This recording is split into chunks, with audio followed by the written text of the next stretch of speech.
Meus amados irmãos, minhas amadas irmãs, Diácono Deusmar Andrade, mais uma vez com vocês hoje no Palavra Encarnada, exatamente terça-feira, dia 26, esse mês de setembro, o mês da Bíblia. Como é que está o seu contato com a Bíblia? Está atualizado? Você tem contato, intimidade com a Palavra de Deus? Meus irmãos, vamos ler o Evangelho de hoje, mas antes vamos clamar a presença do Espírito Santo pela intercessão da bem-aventurada Virgem Maria. Vinde Espírito Santo, vinde por meio da poderosa intercessão do Imaculado Coração de Maria, vossa amadíssima esposa. O Senhor esteja convosco, Ele está no meio de nós. Proclamação do Evangelho de Jesus Cristo, segundo Lucas. Glória a vós, Senhor. Naquele tempo, a mãe e os irmãos de Jesus aproximaram-se, mas não podiam chegar perto dele por causa da multidão. Então anunciaram a Jesus: tua mãe e teus irmãos estão aí fora e querem te ver. Jesus respondeu: minha mãe e meus irmãos são aqueles que ouvem a palavra de Deus e a põem em prática. Palavra da salvação. Glória a vós, Senhor. Meus irmãos, o Evangelho de hoje é como que um prato cheio dos nossos irmãos evangélicos de alguma forma criticarem a Virgem Maria ou falarem que ela não foi perpetuamente virgem, que é um dos dogmas da igreja. Porque aqui fala a mãe de Jesus e os seus irmãos. Já é bem sabido que o termo irmãos em hebraico não existe um paralelo para primos. E além do mais, a visão de família que eles têm é uma visão mais abrangente. Aqui nós chamamos irmãos aquelas pessoas que fazem parte do núcleo familiar, pai, mãe, filhos, né? Eles consideram, por uma sociedade patriarcal muito antiga, tradicional, que todas as pessoas daquela grande família fazem parte do mesmo nicho. São irmãos entre si. Por isso Jesus ele era da casa de Davi, como se Davi ainda fosse o grande patriarca e, de alguma forma, mesmo aqueles que não eram irmãos entre si, mas primos, tios, eram considerados de alguma forma irmãos porque faziam parte da mesma família. De qualquer modo, meus irmãos, essa passagem de hoje nos leva a meditar sobre um ponto muito importante. Parece que Jesus responde à pessoa, né? Tua mãe e teus irmãos estão aí fora, ou seja, como se houvesse um privilégio por Maria ter gerado Jesus somente segundo a carne. Jesus ele deixa bem claro: minha mãe e meus irmãos são aqueles que ouvem a palavra de Deus e põem em prática. Essa passagem, para ser bem entendida, a gente precisa retornar ao começo do Evangelho de João, que fala que Jesus não foi gerado conforme, segundo a carne, mas foi gerado pelo Espírito Santo. E em determinados momentos, em vários momentos da Sagrada Escritura, Jesus vai falando da prioridade dos vínculos pela palavra de Deus do que simplesmente os vínculos carnais. Quem ama o seu pai e a sua mãe mais do que a mim não é digno de mim. Isso mostra de que a palavra de Deus deve ter na nossa vida uma prioridade até maior do que os nossos vínculos familiares, que são aqueles vínculos mais fundamentais. Vocês entendem? Então a passagem de hoje, Jesus não está, vamos dizer, renegando a sua mãe.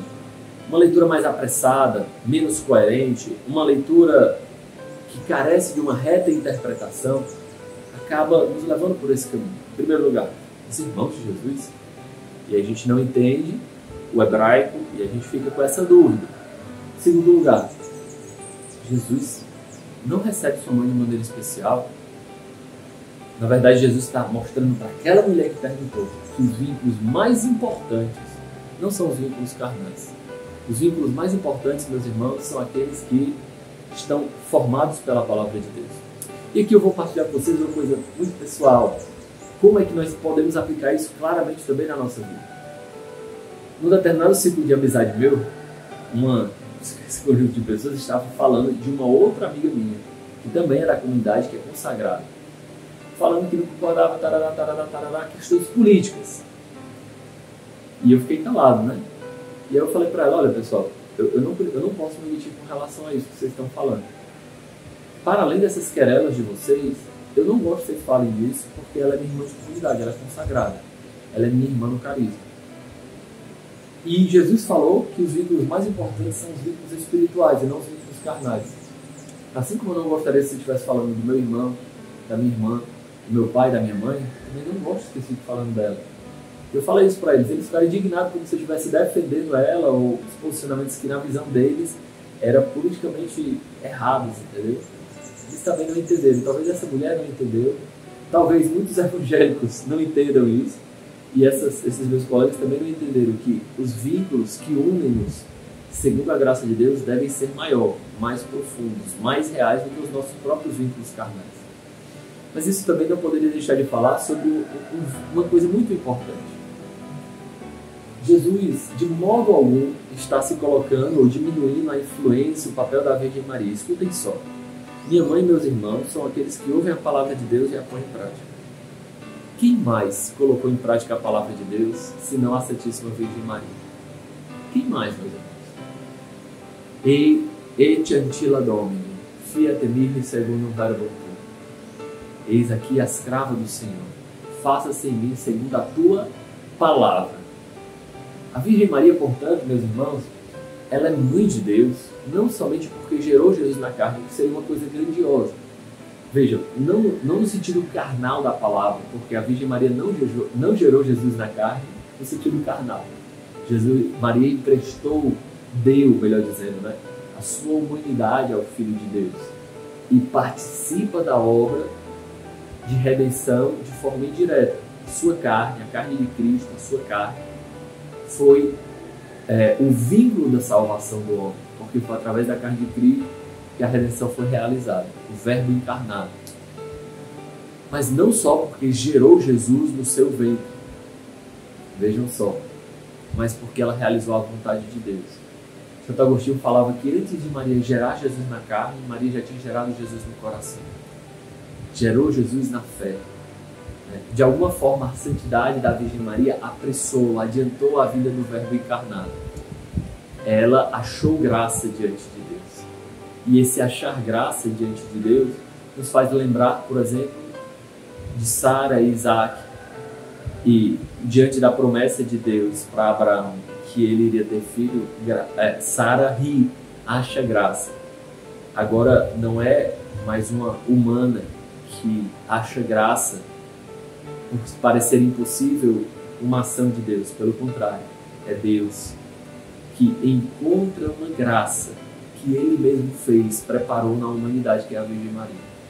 Porque todos os méritos e privilégios marianos, a Imaculada Conceição de Maria e no fim da sua vida a sua gloriosa Assunção, a sua virgindade perpétua, ela que permanece virgem antes, durante e após o parto, tudo isso só aconteceu em vista dos méritos de Jesus Cristo, em vista do mistério da encarnação de Jesus Cristo, para que a Virgem Maria pudesse fornecer o caminho puro para a vida de nosso Senhor Jesus Cristo.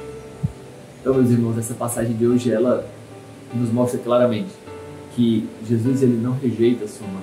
Seria um absurdo pensar isso, visto que Jesus não pecou. E o quarto mandamento qual é? Honrarás pai e mãe. Como é que nós poderíamos pensar que Jesus não honrou a Virgem Maria e não continua a honrar, porque Ele é Deus ontem, hoje e por toda a eternidade, se Ele não pecou e o quarto mandamento é honrar pai e mãe? Claro que a Virgem Maria nunca está acima de Deus, porque ela é uma criatura, mas dentre as criaturas é aquela que está mais próxima de Deus. A tradição da Igreja nos ensina que Deus se encontra, vamos dizer, né, uma comparação, na eternidade, acima de todas as coisas, por ser Deus. E existe um infinito abismo entre Deus e a Virgem Maria. E do mesmo modo, pelos privilégios, pelas graças que a Virgem Maria tem, existe um infinito abismo entre ela e os demais santos. Porque ela tem esse lugar privilegiado, dado por Deus. Rainha do céu e da terra, nós proclamamos com fé. Então, meus irmãos, que nós também com a nossa vida coloquemos a palavra de Deus no centro, como a Virgem Maria fez, escutando, guardando no coração, como a Santíssima Virgem Maria fez, com muita clareza, priorizando os vínculos espirituais do que os vínculos carnais. Ave Maria, cheia de graça, o Senhor é convosco, bendita sois vós entre as mulheres, bendito o fruto do vosso ventre, Jesus. Santa Maria, Mãe de Deus, rogai por nós, pecadores, agora e na hora de nossa morte. Amém. Abençoe-vos Deus Todo-Poderoso, Pai, Filho e Espírito Santo. Amém.